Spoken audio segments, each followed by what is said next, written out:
Hello, everyone. My name is Zuma Qureshi, Bhangra Podboy. This is another episode of the Bhangra Podcast. Today I have the judges from Buckeye Mela 2024. And also disclosure, I competed at Buckeye Mela. I hate all of them because they didn't place me. And yeah, we're just getting that out of the way. I'm sorry if anybody is actually upset that I am doing this. I don't really care. All right. Anyways, why don't you guys introduce yourselves?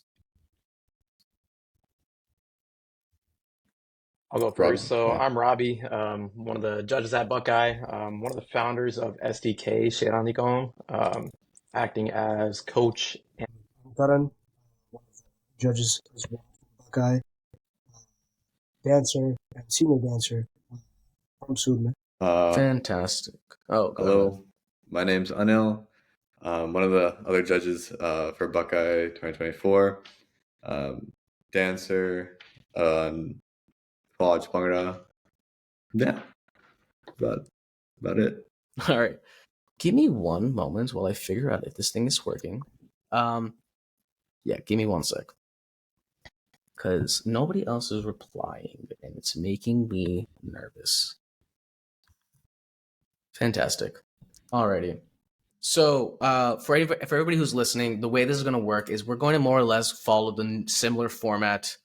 So, we're going to more or less follow the same format that every other judges panel starts. We're going to go through the rubric. We're going to talk about deliberations. We're going to talk about all the other tamasha that happened that is relevant to the placings conversation. After which, what I'll have y'all do is type in the chat. I'm going to see if this live call-in thing works, and we're going to have y'all call in, ask your questions, and if there's anything else y'all want to ask the judges. Cool, great, awesome. So first things first, let's go. Okay. First things first. Elephant in the room. What happened with Alamo? Because based off what you guys said, have told me, and I've heard, in order to understand placings, you fundamentally have to understand what happened with Alamo. So whoever wants to go for it, just help everyone understand. Yeah, I can just give like a high level overview. Sure. Morning-ish of the competition, I think all of us got on a call. We got on a call from the directors wanted to get on a call with all of us, and they explained that there was a team. They didn't name the team. They kept all that out of it. It was just totally giving, like, and thereas on top of already giving them a hard time prior to this, they told us there was a situation that happened at Tech. They explained things like team showed up late to Tech, or team was being very disrespectful to not just the individuals on the committee from the competition, but to the staffing of the actual venue. And I think when I heard that part, knowing that this was like they got kicked out of the venue last year, that's when I was like, oh, like that's a big deal, because the staff members aren't part of the competition and they can make or break where Buckeye Mela happens next year. The directors told us went into more detail, told us that there was a bit of profanity used. I'm just gonna keep it at that. I mean, bro, just like language. yeah, okay, all right, cool. Gotta do it like my soap notes, okay? So that's it. And basically they asked if this would be along the lines of a disqualification for unsportsmanlike conduct. And if you look at the rubric, which I believe you have posted there, at the bottom, there's a listing of disqualifications, and unsportsmanlike conduct is one of those. They asked us what we thought. We all gave our 2 cents on this, back and forth here and there. But at the end of the day, we told them this is what we think. However, it's up to you as the board to decide what to do. We started off at disqualification. I think the board decided that was a bit too harsh. They wanted the team to dance. We said, the max point deduction is 10. We'll just give the team minus 10 automatically and then just deduct it after the whole competition occurred. Just make sure that they know this is going on. That was then, I think one of the judges mentioned that 10 might be too harsh. Sorry, who said that? One of the judges, think- or Yeah, one of the judges. Okay.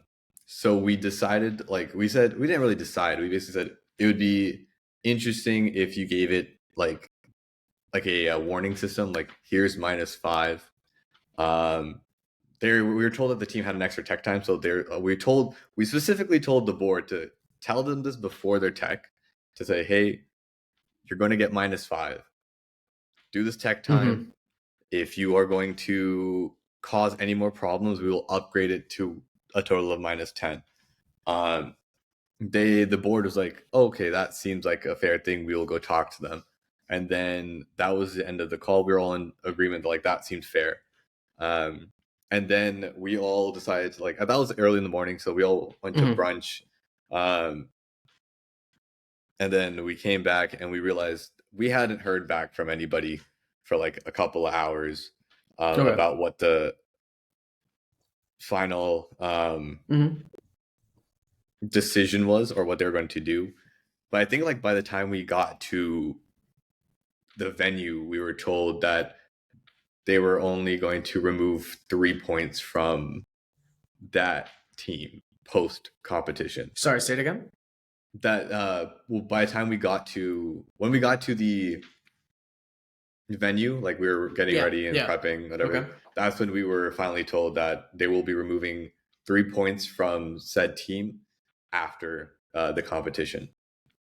Or after like so can you help me understand how it went from DQ to 10 to like, did they tell you how exactly they arrived at the decision to just take off 3? For the 3 points, I believe we were told that they brought up 5 points to the team, and the team said we're not going to dance at that point. I think it got negotiated at 3 points between the team and the board. Once again, like if this is only from our perspective of this. Exactly. We're hearing through the grapevine. And so we were like, that seems a little too easy, light. Yeah. Okay. And we told the competition, go tell them that it's 5. And they said, we already told them, so we can't make the change anymore. And that's where like that conversation ended for that time being. Gotcha. Okay. Does anybody else want to add anything or related to before the actual competition began? What? Cool. If not, then let's go into Rubric conversation. So Mela is a well-known competition, and more or less it's a pretty, I don't want to say exactly 50-50, but like pretty close. So tell me, I guess first and foremost, were there any major changes in terms of wording or point allocation to the rubric in comparison to last year when you guys were given this rubric? There was. I think one of the things that we changed was like cohesion. I think it was like 15 points at first, and we changed it to 10. And then there was a 5-point section somewhere in set design that we embedded somewhere else and added points there. Do we have the old rubric? I don't know. Let's see. 10, 15, 15, 10. Or is that the cohesion thing? Well, anyways, okay. So a few points taken off cohesion. Anything else? So after the thing that happened at Berg, so Rungla, the bug came off, hit the floor and all that. So we kind of wanted to address that, make sure teams that were actually tying bug down properly and paying close attention to it. So we decided to add that bug/Chunni if it falls off, or if it falls off and hits the floor, it's automatic DQ. If your head is not covered, it could be a Chunni or bug. It was -5, so that's something we added. Okay. And I believe the dancing was like 8 minutes minimum before. Yeah, and we changed it to 7. Okay, thank you. Thank you, sir. Oh my lord, 8 minutes minimum dancing. That's kind of long. The dancing was 6 minimum, and we upped it to 7. Yeah. Oh, okay. Oh, Nabil's in. Okay, thank you. All right. Give me 1 second while I fucking change this. Nabil, hey, how are you? How's life? Yeah. Okay, let me fix all the screens and such in the meantime. But recording on a new track. That's great. Okay, cool. Nabil, you want to talk about how you were a big advocate for the 7-minute minimum dancing time? Yeah.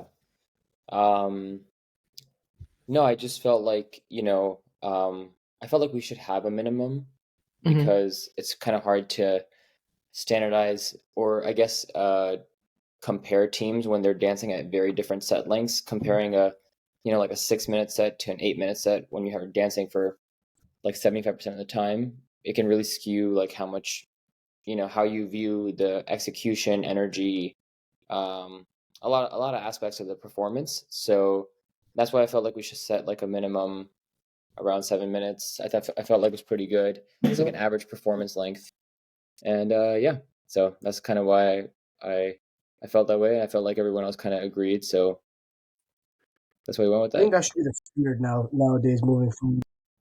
Yeah. I think 7 minutes should be a standard dancing time. Just because nowadays, I'm sure, your gigs that you guys do, it's like 6 minutes at least, right? Because Yo, man, you have some aggressive ass gigs. I have never danced a 6-minute gig set. What are you talking about? I mean, think about it. If you put like a 30-second, 40-second skit in there, or something, it ends up being 6 minutes. About 6 minutes of technically that's how long the mix is. But I think 7 minutes is a pretty good standard. That I think. I think so.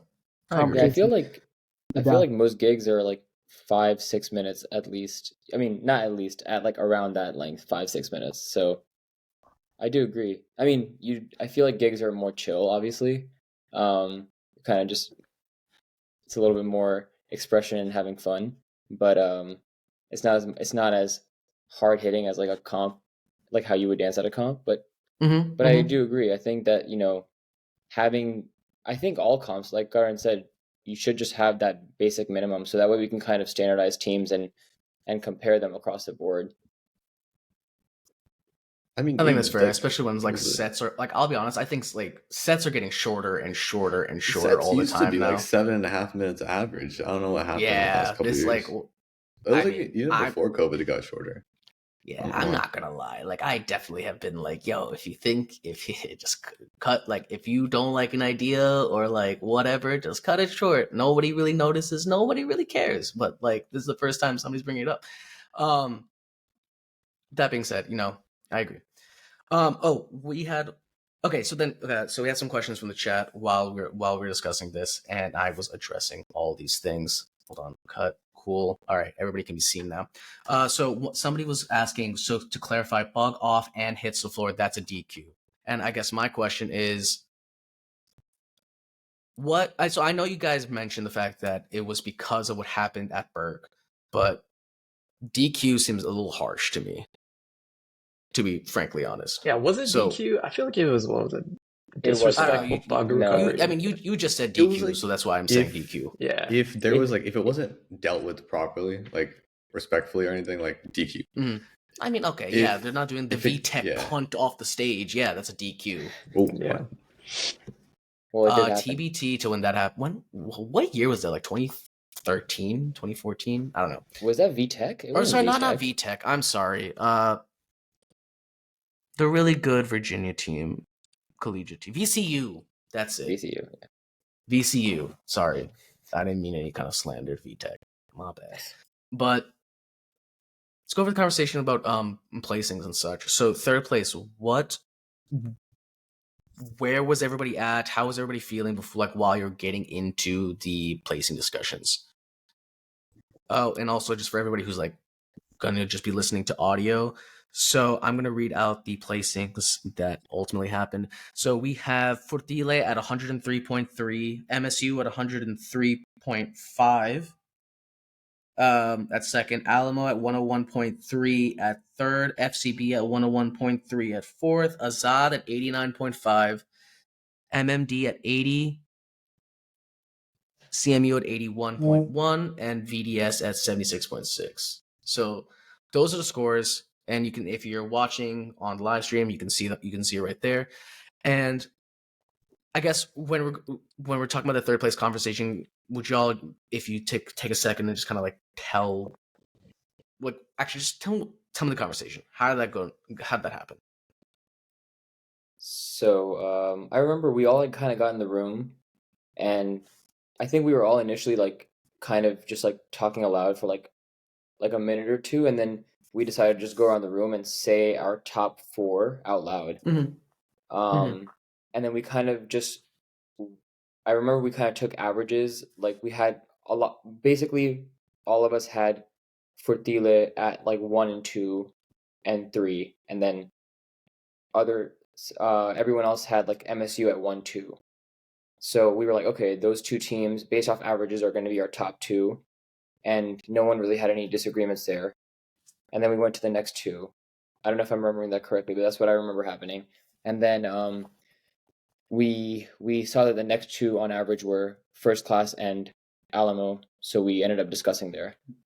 Okay. So looking at the score sheet, literally tied. So again, I danced in FCB, blah blah blah. But tell me, what ultimately was this decision between Alamo and FCB? So, because I mean, they're literally tied. I think the biggest factor here, and Robbie said it best in the room at that point, was it came down to like it came down to Mela factor, right? And what that was asking for, and did the performance kind of like paint what the comp was envisioning, right?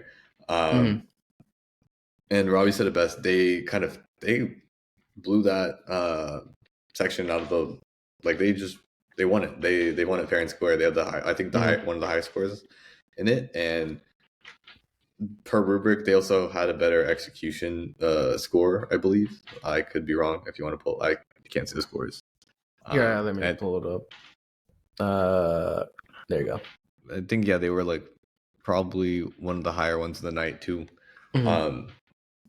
And so at that end of the day, like on my end, I know I could say that like, even though I could paint reasons for why Alamo shouldn't be third, I couldn't paint reasons for why third. I couldn't paint reasons for why FCB should have been third, if that makes sense. Okay. Yeah. So you that was on my end. Yeah. And you were mentioning like Mela factor and how they blew it out of the water. Can you help me and everybody else like understand what exactly did they do? Was it execution? Was it their ideas? What is the concept? Was it like paint a picture? So I can go ahead. Yeah. No, go. Yeah, somebody else can go. So if you look at it, if you look at that category itself on the rubric, right? It says word for word, what was your overall impression of the performance? Did they bring excitement? How impactful were the intro and ending? Did the set maintain a tone that represents their identity? Did the ideas add value? I think when Alamo came out, right, even in just their intro, they did like a freeze, made like that type of thing.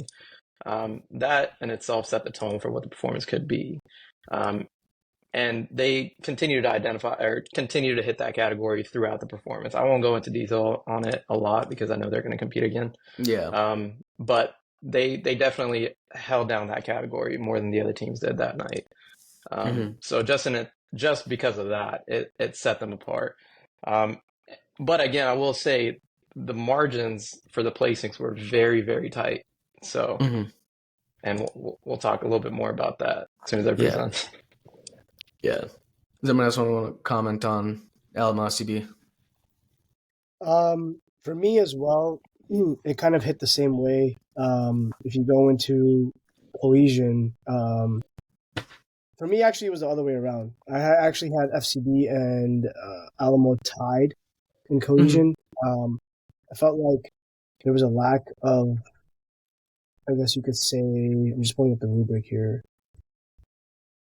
Execution, I had FCB slightly lower than Alamo. I felt like the quality of dancing and the energy aspect felt slightly lower than Alamo. I felt like Alamo dancers just had, I don't know, they were slightly better in that specific category for me. Sure. But other than that, I felt like cohesion and cohesion and set design. I had Alamo and FCB tied.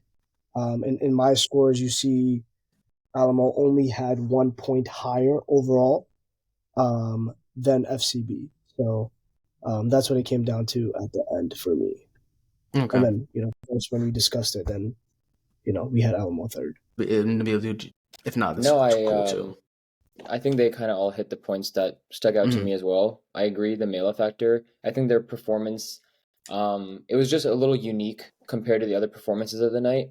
The way they started off was really nice. I felt like the one thing that kind of brought, well, I don't want to comment on this too much because they're competing again. So, but I felt like they had a very unique performance for me throughout the night compared to other teams. Their set style, the way they choreoed it, the way the flow was just different. And I think the execution factor for me is where they won it over FCB. Even though both teams executed pretty well, they both have obviously really great dancers. Just that night, that performance, the way their mix was hitting, the way that they executed the set cohesively, I felt like they edged them out based off the execution and the Mela factor. I think by points, I had them beating FCB by a little bit of margin, actually. So I think that those are the reasons for me. Okay, cool. The other thing, so one of the listeners are bringing up, so didn't watch Alamo and they only watched Fertile and MSU. I'm assuming these scores are -3. If the -3 wasn't in place, would Alamo play first, or was MSU or Fertile or MSU that much better? I think this was a question we probably all got asked separately, or even at the competition itself. And honestly, on my end, like both Fertile and MSU had it be like before the deductions were in place. That went for, I think, for a couple of us too, or having Alamo, I think max 2, if anything. Anybody else want to jump in and speak on their scores? Yeah, like for me, if we don't count deductions, I had both for the. And so I know so okay, again, just for anybody who's just tuning in right now, so ultimately committee decided to just do -3 for Alamo based off of reasons. I'm actually going to have the Mela directors on sometime later this week, and they just so that they can say their piece and put to rest whatever they want to put to rest. But I know that there was also some adjustments when it came to deductions generally because of bug malfunctions and Chunni malfunctions, et cetera, and I did want to also give y'all some space to address that. I know, Robbie, you said you had some. Yeah, so I think we kind of started off the conversation with how did the point deductions, how did they come up with that? And the last conversation that we had was, okay, let's do ultimately like a -5, and if there's another incident, then do -10. At that point, that was the last conversation we had. We didn't know until of the -3 until later. Had we known, we probably would have pushed back, and I'll talk about why I felt strongly about the -3. It's because so we're giving 5 points off for a Chunni that fell off, just came off the head by accident. But if it comes to the point where a director has to call the judges in the morning saying, hey, we're having these issues, well, technically, the rubric says that team gets disqualified. But if you're going to settle for point deductions, you have to make it make sense. You can't take 5 points off for a Chunni, but then a team that could have been disqualified, you only give them -3. Had Alamo gotten the -5, they probably would have dropped to 4th for me, I think. Yeah, they would have dropped to 4th. Yeah, same on my end as well. FCB would have been 3rd, and Alamo would have been 4th. And that's how I kept my deduction as well. So Chunni deduction, I actually went, it could go up to 5, but I went 3 points. So I kept it. If it's bug, a floppy torla coming off or whatever it is, I will deduct 3. And I did the same thing for Chunni. But I don't think I did anything for Pugs, but I definitely did it for Chunnis.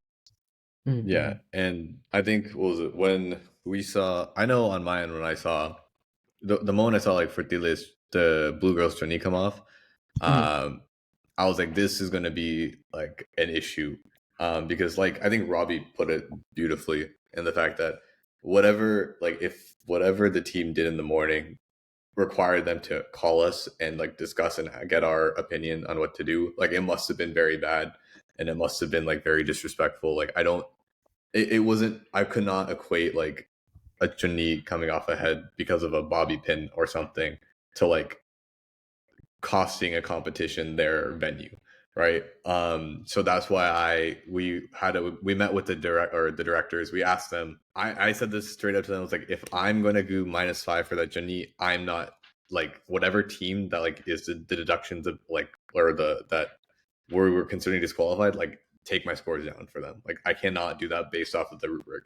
And they're like, then just equal it out to like what we're giving that team. So I brought mine down to -3 per Chunni. I had to do that for Tile and did it for MMD as well. Okay. Okay, yeah. No, I was saying I agree. I think we all I think when it came down to, because we all had, I think, adjusted. I remember I adjusted my like deductions for Chunnis and Chadar malfunctions, and I mean I think the Chadar ones weren't as strictly listed, but the Chunni malfunctions I adjusted my scores as well. And then when we got back to final deliberations, we had this discussion as well. We all like talked about it and were, I think, all pretty much in agreement that, based off what happened in the morning, there's no way we could penalize a team that much for a Chunni when, more serious things were happening. So I think it was like across the board. So that ended up kind of being a way we kind of even the playing field a little bit more. Yeah, because I mean, I think if anybody's watched, okay, so one thing I want to clear up, Varan, I'll address your thing in a second. One thing I want to clear up. So, directors told me that I know that it says right here, Alamo is -1. They actually did -3 hard coded into the judges' sheets. So even though it says -1 here, it was, I guess, total -4. And so it shows up in these. And so if anybody's, I want to further reiterate. So even though it says -5 here, y'all seem to have agreed that -3 seems to be the move. Okay. And so then Varan was asking, so did everyone do -3 for Chunni deductions on Fortile? Also, did every judge take into consideration that should probably hurt the team in most execution categories? So like the Chunni, I believe, came off early, and so how did that impact the rest of the set? Would it have been different if the Chunni fell off earlier versus later? And wanted to confirm, not trying to drill, just wondering. I think when it comes to like execution in that Chunni coming off, same thing with like a bug coming off, or same thing with like if you were to hyperextend a sup or a kunde, right? It's about how that individual proceeded to go about the rest of the performance. Did they let it hinder them? Did they show it on their face? Did it get in the way of like certain informational aspects or like execution of choreography and certain things? So like it's all about the recovery at the time, like at that moment for the rest of the set. Did the Chunni come off at the very beginning? Unfortunately for that girl, it did, but she ended up carrying her own weight. I think somebody maybe mentioned her as like potentially up there for like best female of the night too, right? Like she did not let that Chunni off her head like disrupt her dancing at all. I don't think it affected a lot of sync, in my opinion. Yeah, she recovered very well. She like acted as if that wasn't the case. If anybody wants to jump in on that. I agree. I think it was Pink, MMD, one of the girls, the Chunni came off as well. I actually had her listed as one of the best female dancers as well, potentially. And she held herself well. I know it was a distraction within the team, but at the end of the day, how it was recovered, I felt like it was recovered pretty beautifully. And, I think I docked of course 3 points for the Chunni, but that individual kept their weight throughout the performance. One thing I also did want to ask, based just because I know we're spending so much time on this Pagh and Chunni conversation, but I think it is important because ultimately this is something relatively unique. I don't really see many judging panels agreeing to take off equivalent amounts of such a large deduction for Chunnis and Paghs, and clearly that had a very big role in how the placings ultimately played out. So one, I guess, question I do have is, having had this experience with judging and taking out this much for Chunni's malfunctions, do you think that this is something that the rest of the circuit should adopt, or what? Because I know there's a whole conversation when it comes to, generally bugs are more or less, I hate saying it the way I am, but I'm just gonna say it for the lack of a better word. Just the bugs are valued more. They're always just generally seen in the circuit as a more valuable thing to fall off, and then blah blah blah, gender norms, gender dynamics, etc. etc. I don't want to dive into that. But that being said, generally past circuit precedence is -5 for bugs, maybe -1 for -2 for Chunni. But you guys decided to more or less make it equivalent. So yeah, go. No, please shoot. Yeah. So the whole bug thing, I think ultimately it worked out. I can't remember if any bug got like that. One that almost that seemed like it was falling off. It looked like it was going to fall off the whole performance. Yeah. Okay, I think I know what you're talking about, but it didn't, right? Yeah, it didn't. Yeah, it started off, and I thought it was kind of fall. Yeah, I thought it was kind of impressive. I thought people were paying closer attention to it and how you tie the Pagh. So I think it kind of works out, and maybe it's to better the circuit. Who knows? I think personally for me, the Chunni thing, I think I might have brought it up. I think I just tagged it along because we're okay, it's kind of the same concept. In hindsight, I didn't think Chunni would be a problem. But this competition, for some reason, that was the wildest thing to see. Just pin them upright. Like Anil said, that when I think it was a blue girl on Fertiza, her Chunni came off, I was in shock. I thought it was going to hinder a lot of placings, but I mean, I think it worked out. Yeah, that's just I think my opinion. was it overall whatever you said, Umar, is very valid, and there are many opinions to that. So we're not going to open up Pandora's box there. But I think we'll go a different route and say you look at your Vardi as a whole, as a uniform, right? And that is what you're performing in. Make sure that everything about it, from top to bottom, is done properly. You tie the chadar proper. You don't have the legs showing out, right? If you have that border at the bottom of your chadar, make sure that's aligned. If you hit a jugni or jal, right? That's how you know that is tied relatively decently. But like I said, top to bottom, that means if the top is a Chunni or a bug, make sure that whatever part of the uniform you're talking about, it's crisp, it's done right. You're performing, you're presenting yourself right to whoever's watching that live stream or whoever's in the audience. So make sure you look good. Isn't there that saying that's dress the way you want to present yourself or something? I don't know. Dress the way you want to impress. That one, something like that. Yeah, Fahad was just calling you out on your legs, showing the entire Berg set from Arnold. So yeah, I don't know. Fahad, tell your whole team that too. Good thing there was no deductions for that. No, the only thing I'll add on is just I know the bug obviously has cultural, religious significance, so obviously it's treated as very important and shouldn't be disrespected. But I guess as we bring the Bhangra circuit over to Western countries and are trying to make it an equal playing field for men and women both, I think it's fair to kind of to put importance on the Chunni, because if you're gonna judge a female dancer at the same level as you're gonna judge a male dancer, or a all female team versus an all male team, if you had 12 male dancers all wearing bugs and 12 females all wearing Chunni, technically, if you only cared about the bug, there would be no way for a female team to get disqualified. So you have to kind of have to equal the playing field if you're going to judge teams on a similar playing field. So I think that's initially why we decided to go the Chunni and bug route points wise. And I do think it worked out, and it's kind of sad that it ended up docking people some teams' points. But I think it was I don't think it's an unfair thing, and I feel like it should be upheld in the future. That's just my opinion. I know people disagree a little bit, but I think it's, especially if we're going to try to keep the playing field even. The more you talk, the more I kind of like vibe with it. And I think I will say, to just before we move on to the rest of the conversation, I really do think that Vardy malfunctions and not tying things right, not having things ready, etc. It tends to be I feel like it's always a reflection of how prepared the team was going into this competition. Like, I know at Champs we made the set the week before. It's just like kind of how it unfortunately happened, and like our bugs were floppy, and we were all like chickens with our heads cut off the entire like month before. And in previous competitions when we've had bug issues or Vardy issues, it was always because the rest of the performance in terms of preparation, everything was not tightly knit.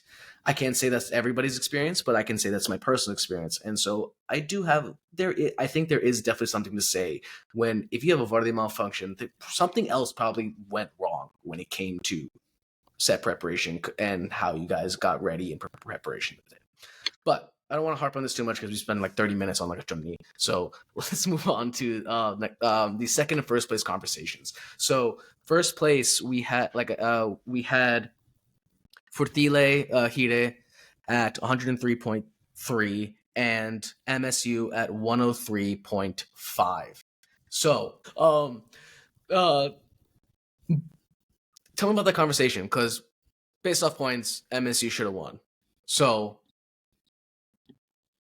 tell me how that conversation go. We had a conversation. We had a conversation about which judge didn't do the -3 for the Chunni. That was me. So I stuck to the rubric, and had I maybe done -3, it could have pushed them over, and that was part of our. I think also 3 people. Sorry, was it 2 and 2 had Furtile at first, and 2 had MSU at first? Is that what it was? 3 and 2. It was 3 and 2, but 2. I think Robbie had the tie. Yeah, the tie. Robbie had the tie. I have to actually look at the scores right now. So I had MSU at first. Did Robbie also? Robbie did. Yeah, Robbie had them at first. Here, I'll read this off for everybody. So yeah. Nabil, you had MSU at 107, Alamo at 103.5, and Furtile at 103. Anil had Furtile at 90.5, MSU at 89, FCB 83.5. Also, again, I just want to confirm, I don't know if these take the -3 on Alamo into account. So they do? This one? Yeah. Okay, cool. So MSU 100. So this is Robbie. MSU at 100, Furtile at 94, FCB at 93. Jasmeet, Furtile at 107, FCB 106. He was really, definitely agree with him. Alamo and MSU tied at 105, and then got him Furtile at 109, Alamo at 106, and MSU at 105.5. Okay, so it was pretty tight overall. So yeah, go tell me what y'all were thinking when it came to that conversation. Yeah, so I think it was actually that was actually the hardest decision of the night. I felt like, we did 3 and 4, and we were kind of stuck on that for a bit, but we kind of got that ironed out.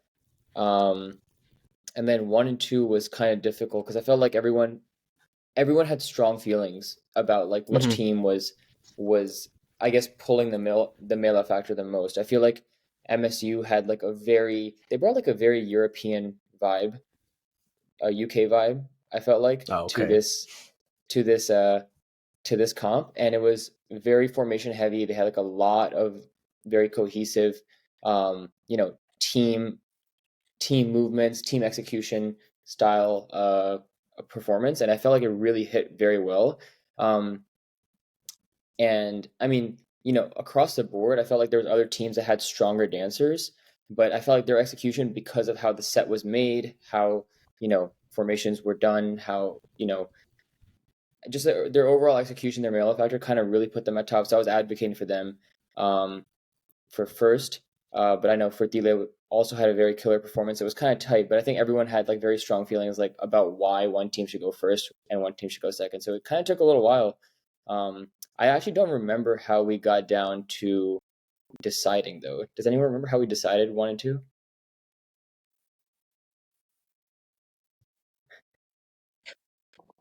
We were talking about my deduction. Had I not done that, bump their average up a little bit more. Was that the only reason that's what we did? I forgot. Oh, I see. Okay, yeah. I think we did the Z score. Who had the highest Z score, and Fertile was coming up higher. I think it was the fact that the Z score showed MSU up by 0.2. So what you're showing there, Umar, for average score is actually the Z score. This one, I believe, right? I don't know. No, the Z score is like cut off over here, like over to the right. Okay. Here, I can find it. Don't scratch what I said, because math is not my thing. The math isn't mathing, and it's okay. 2 + 2 is not. But I think just we started talking about. There was that thing that Robbie brought up, as well as we started talking about like what characteristics each performance brought. I know on my end, I think they both had young dancers in terms of like 2 different aspects. Young dancing, I think even Nabil was talking about this, was like in terms of dance maturity on the end of Fertile. They weren't hitting things the way like teams like Alamo or like Azaad were hitting things. But at the end of the day, what I argued was that even like Fertile came out like all 1 through 12 dancers looked alike, right? Or sorry, I think they had 12 or 16. No, they had 12. They had 16. 16 was talking about Alamo. You talking about MSU had 16. Yes, MSU had 16. They all looked alike, even though it might not be a style of dancing that certain people liked or disliked. Like it's the same thing that's like why we talk about Empire, right? It's like you can shit on Empire all the time, but they were always in sync. They always had the same form, right? They brought formational execution and like they changed the game, right? Here at this comp, like you had a team that came out, they looked all similar. They had a consistent energy 1 through 12 until the very end, unfortunately. Whereas MSU, I think it was like always whoever was in the middle or front had that high energy, where the people on the side and the back kind of took their breaks. They had more dancer rotation than MSU. MSU had a lot of formations for sure. A lot of great mechanisms, a lot of creative mechanisms. But at the end of those mechanisms, it'd always be the same 6 people in front. And I think that's what helped us kind of like go like pick our decision between the 2. It was a very, very tight decision, as you can see by the scores. Like both teams really brought their A game. But yeah, that was. Yeah. Another thing I want to touch on, I did mention this, but I feel like while MSU and Fortile did have like a younger dancing style, not as mature as like Azaad was a team that stuck out to me that had like very mature dancing style. Alamo, FCB, but all 3 of those teams. But I feel like even though it was a young dancing style, it still looked nice. It still looked like they had good fundamentals, good training, good like a good base in the way they danced. There's a lot of young teams that don't have that, but I feel like the way they executed still looked like proper Bhangra. It did not look awkward at all, and I feel like that also kind of helped. I think that was like a big thing that kind of like hurt a lot of teams at this competition too, was that like MSU and Fertile were the only 2 teams, in my opinion, that, and you guys can agree or disagree with me, that came out and all their dancers looked relatively very the same, right? Alamo, FCB, Azaad, MMD, they had like MMD, in my opinion, had a lot of different styles going on. Azaad, same thing with that. For Alamo and FCB, they were very close to being all similar, but there was 2 sets of dancers that came on that stage. There was like their top half and their bottom half, and the thing is that like their bottom half didn't, like for both teams, did not look the same as their top half. I'm sorry, that's your team, I know, but deal with it. It's fine, dog. We know. But I think that's like the biggest thing that put both MSU and Ferti like on top at this competition was just like they were a unit. They both teams came out, were a unit. They did their style of Bhangra.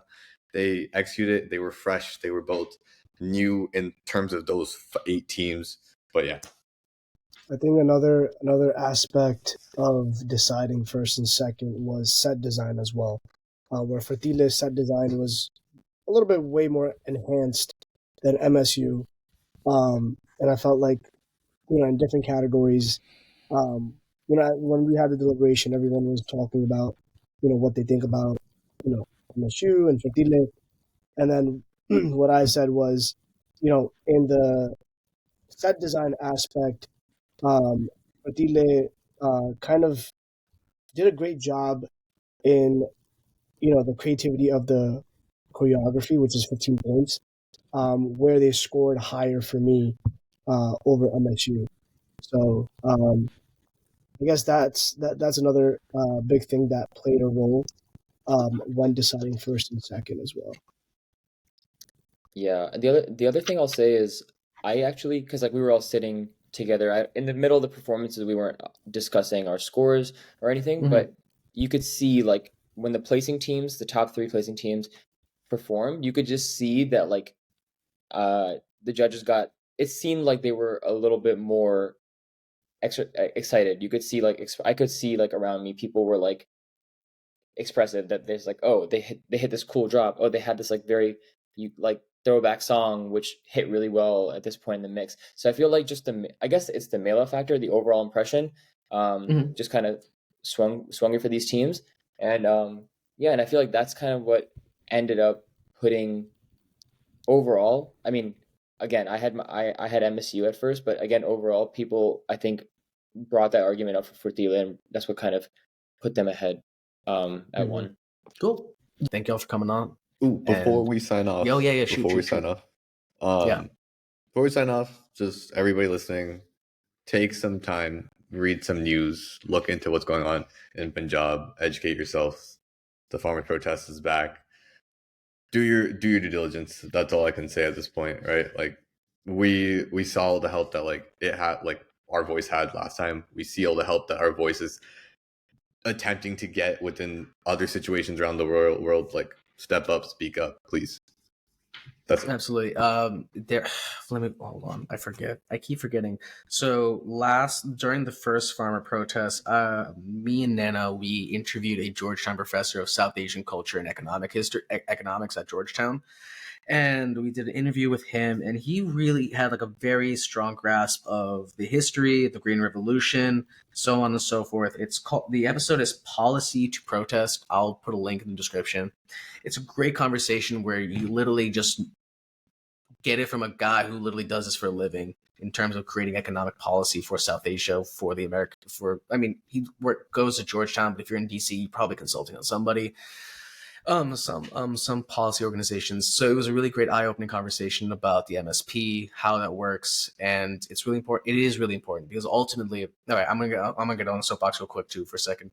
So I've been kind of saying this and having this with conversations, but inshallah, yeah, everything does get better soon. There is when I had my conversation with Dr. Schreffler, Gabe Schreffler, he's the guy who he actually wrote so another episode I did with him. The title of the episode was Dol Drummers' Identities in Modern Punjab. So he wrote a book where he interviewed the lineage of Dolis that from Punjab, and he was explaining to me how before, like back in the day, Dolis were more or less people like came from a certain family, or like I don't want to say caste system, but like there was like a certain group of people who did doles, and it was kind of passed down. It wasn't really something like the landowners would do. They would be played by musicians and musician people. And eventually, and what happened was it was hereditary. It was a hereditary role that people would play, and it would be passed down. But the thing is, over time, Dol, Bhangra, and other performances became more wrapped in around Punjabi identity and Punjabi culture, and it became like a pan Punjabi cultural identity. And he was kind of like raising some interesting questions, saying like, hey, like listen, this is a hereditary role for a specific group of people within Punjab. Like he was just like asking the question like, is this something that like we should be talking about more? And so it got me thinking. But ultimately, what I'm starting to notice, at least within the Desi diaspora, mostly in India, not so much in Pakistan, because Muslims hate fun. I can say that as a Muslim because my family does hate fun in music. But I'm not fucking wrong, dude. Like our weddings are lame. That's not true. They am I wrong? They're fucking lame. All right. But anyways, so when I like observe the Desi diaspora, there is a sense that Punjabi culture is just generally being adopted as pan-Indian culture. Like, oh, you're Indian, you probably know how to dance Bhangra, or you can like you know what a dole is, and it's being wrapped into this general sense of like diaspora, even though Punjab is its own very distinct culture. The same way there's so many different cultures that are very distinct, come from very different origins, like Vedic origins, Sri Lankan origins, all Tamil. Like there's so many different cultures that are very unique, and in another world would probably have their own goddamn country, just because the cultures are so different and diverse. And what I don't really like that is going on is that Bhangra and other aspects of Punjabi culture are being popularized by popular media, and so therefore are being extracted from the cultural context that it originally came from, and just being sanitized, whitewashed, and created as a capitalist product that can be like bought and sold and consumed without any understanding of its history and its context. And what I don't really like is, and again, we saw this from plenty of folks during the first farmer protests, and we're probably going to see it again. But there are plenty of teams, not even just specifically Bhangra teams, but fusion teams as well. Honestly, more so fusion teams that don't understand the history, they don't understand the culture, they don't take the time. They are using a cultural export from Punjab that is so integral to a Punjabi's identity. And as a Punjabi myself, it bothers me when I see XYZ fusion team dancing to like a song about like glorifying like the 1984 genocide or anything like that, because it's like, dude, you can't just pick up this dance form and not at least interrogate or be at least a little bit interested in its people and its culture. And what I'm sorry, I'm like rambling here because I have like many thoughts and feelings about this, but point being, exactly what Anil said. If you're going to be in this fucking circuit, know your shit.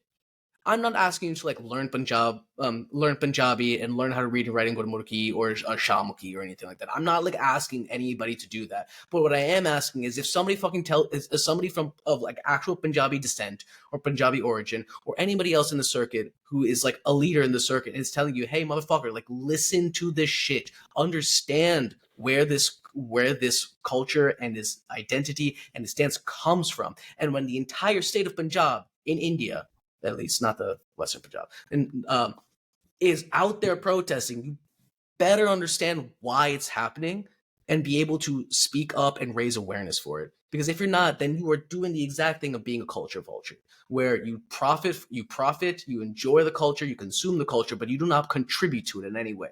That is culture appropriation, not cultural appreciation. But yeah, all right. I get heated. But yeah. That was great, dude. Cool. I like it. Thanks, man. Yeah. It was a good rant. Okay, cool. Thanks, man. That's the tenacity FCB needed.